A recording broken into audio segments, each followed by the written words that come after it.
Ayan, kumusta mga pre? Karon na napunta diri sa atong sailuan kaya naay tawag ang atong packhouse operator nga dili mag-open ang ilang flow control gate. So kaning makita nato diri mga pre is flow control gate ni siya nga uh, pneumatic flow control gate. So ang main function lang niya ani mga pre is mag-open and close sa atong gate para sa simento. So kani siya makita nyo kaning color orange, usa na siya ka sensor, so limit position. Okay, so ato na siya karong i-troubleshoot kay dili man siya mag-open.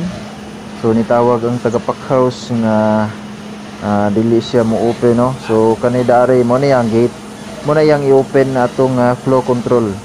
So kato siya nga flow control gate, usa lang na siya ka pneumatic cylinder nga mag-open and close sa ato ang valve, silbi valve lang siya ba, pero yang i-open dia gate para makaagi ang materials. Okay, so kani atong gi-open yang flow control nga terminal box mo ni ang manual controller niya. So ato siya i-manual, laman na siya mga switches diha kanang upat ka buok ng color red. So muna atong i-manual karon makita nato unsay nakabara sa atong flow control gate sa sulod. Okay, so kana siya ga manual si Sir Planks. Okay, so sa first try niya wala ni gana ang kuan, wala ni open ang gate kanang color ito mo kana siya. Makita na to na niya pag masudla naghangin ang kaning cylinder nato sa flow control, mo open na siya. Okay, so ato nang gi-manual karon, so try outro. Kaya ato ipatry outro kay wala man gana, murag erratic ang yang hangin nga reading. So try ta og lain nga switch. Okay, sa ibabaw.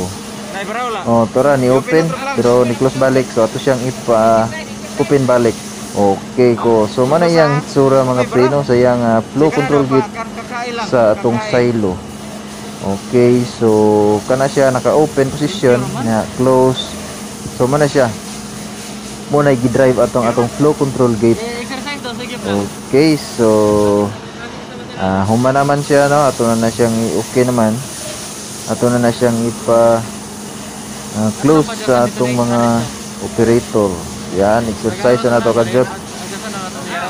Okay. So mo ni siya yung mga equipment nga gigamit diri, no, sa silo for extraction sa materials.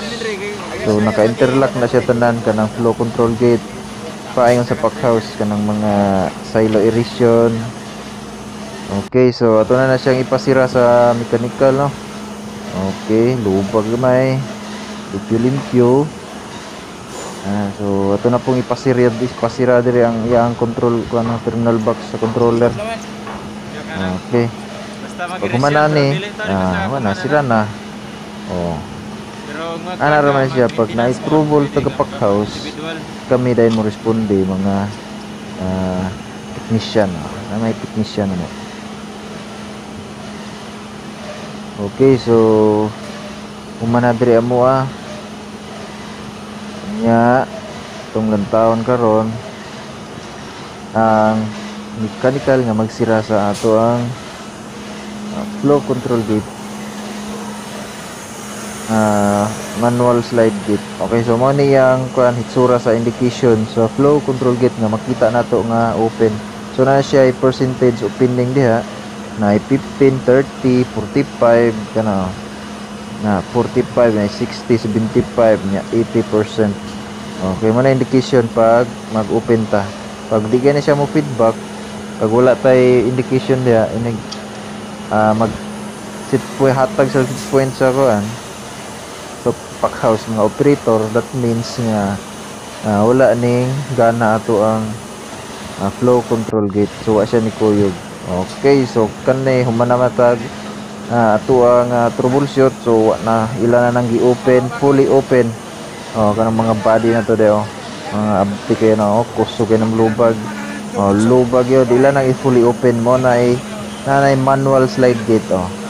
I-close mo na ganina kay parang material sa silo ng simento dili siya mo dili mo tagak diri sa ubos.